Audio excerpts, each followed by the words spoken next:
Bueno, continuando con estos videos de trabajo, quiero compartir con ustedes ahora este segundo repaso muy rápido, muy pequeño, que tiene que ver con magnitudes eléctricas. Estas magnitudes eléctricas fundamentales, pues todas van a hacer referencia a un concepto fundamental que es carga eléctrica.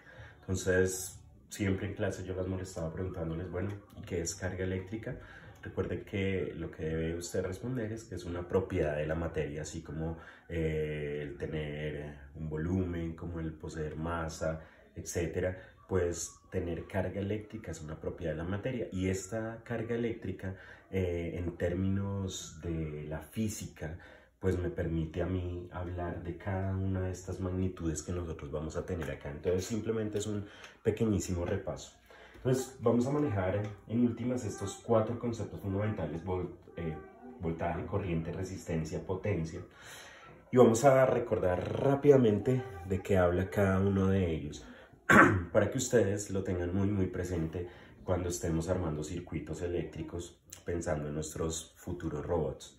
Entonces empecemos con voltaje. El voltaje se mide en voltios, lo vamos a expresar con la V.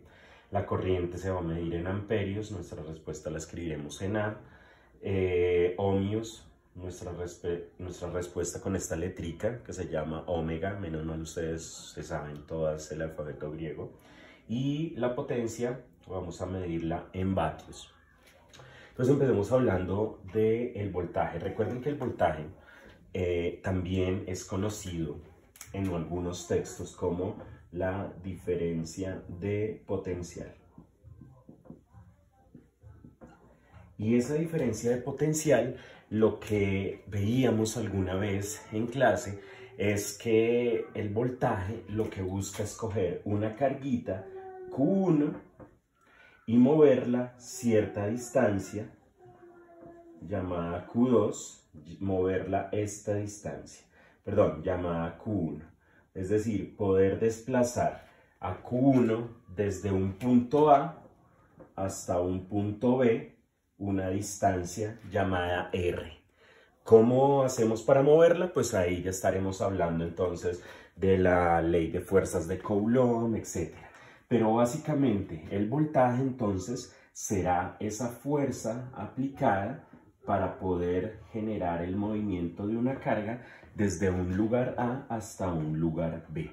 Entonces, voltaje directamente relacionado con fuerza. Eso es lo que necesitamos acordarnos en este momento. Ahora hablemos de corriente eléctrica.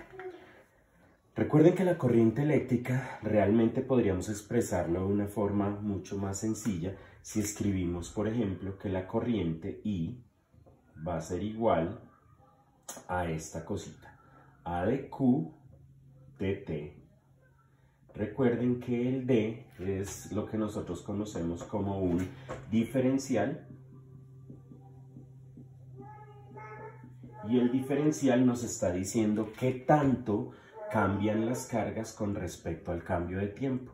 En otras palabras, podríamos decir que la corriente en últimas podría ser la cantidad de cargas eléctricas que pasan por cierto punto dentro de un conductor en determinado tiempo. ¿Cuántas cargas? Si pasan poquitas cargas por este lugar del conductor en cierto tiempo, eso es una corriente baja.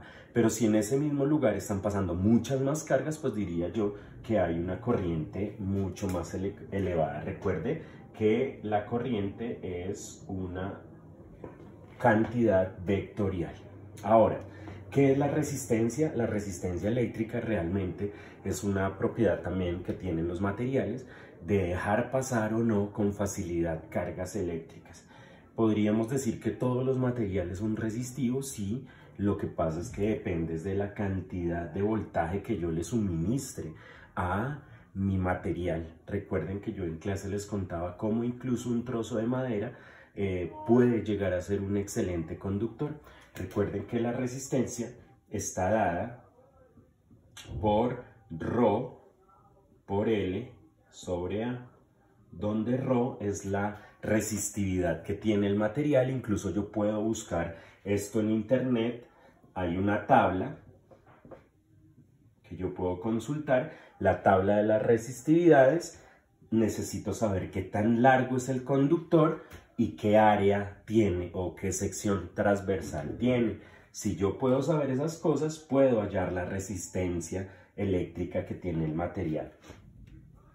Ahora, por último, hablemos de potencia eléctrica. ¿Qué es la potencia eléctrica? Primero hablemos de potencia mecánica. ¿Qué es la potencia mecánica? Básicamente la potencia tiene que ver con la rapidez con que podemos efectuar un trabajo. Entonces, yo podría decir que la potencia eléctrica, está directamente relacionada con trabajo sobre tiempo. Entonces, recuerden que trabajo, no confundamos esta W con esta W. Esta W es de work, significa trabajo. Esta W es de vatios. Entonces, recuerden que trabajo es igual a ¿qué? Trabajo, hagámoslo por aquí abajito, trabajo es igual a fuerza multiplicado por distancia por coseno del ángulo. Para las chicas de décimo, pues esta función coseno pues es una función periódica. Recuerden que la función coseno tiene una forma de este estilo, ¿sí? Una forma de este estilo, en donde aquí están los ángulos. Esta es su amplitud máxima, que viene desde 1, y estos ángulos que se miden hasta 360 grados. ¿Por qué el coseno es importante? Incluso podríamos decir que el trabajo también es una cantidad vectorial, porque básicamente importa la dirección hacia donde yo aplique la fuerza para poder efectuar el trabajo que esté realizando. Es decir, si a mí me piden mover este tablero hacia el fondo donde está mi biblioteca y empiezo a empujarlo hacia abajo, pues nunca voy a poder llevar el tablero hasta allá. Eso significa que la dirección en la que yo aplique la fuerza importa para poder realizar el trabajo. ¿Y qué tan rápido lo haga? Pues eso me implica directamente el concepto de potencia eléctrica. Entonces podríamos decir que si es de potencia mecánica, perdón, pero podría decir que potencia eléctrica entonces pues va a ser en última el trabajo que realizan las cargas en un tiempo determinado. Ahora, si yo lo quiero hacer de una mejor forma, podría escribir el diferencial, qué tanto trabajo hago en determinado tiempo. Estos elementos diferenciales, pues en matemáticas son muy importantes. Ustedes lo van a ver en grado 11 cuando estén hablando de derivadas. Las derivadas son básicamente estos diferenciales, las derivadas que vienen desde los límites y que nos va a conducir a lo que el gran Newton trabajaba como el teorema fundamental del cálculo y el concepto de las integrales. Entonces, estos conceptos son los básicos, estos elementos son los que usted debe conocer, y esto es lo que nos va a permitir en el siguiente video hablar de ley de Ohm, de ley de Watt, y con ellos empezar a solucionar circuitos que luego los vamos a empezar a utilizar en términos de programación. Entonces nos encontramos en el siguiente video.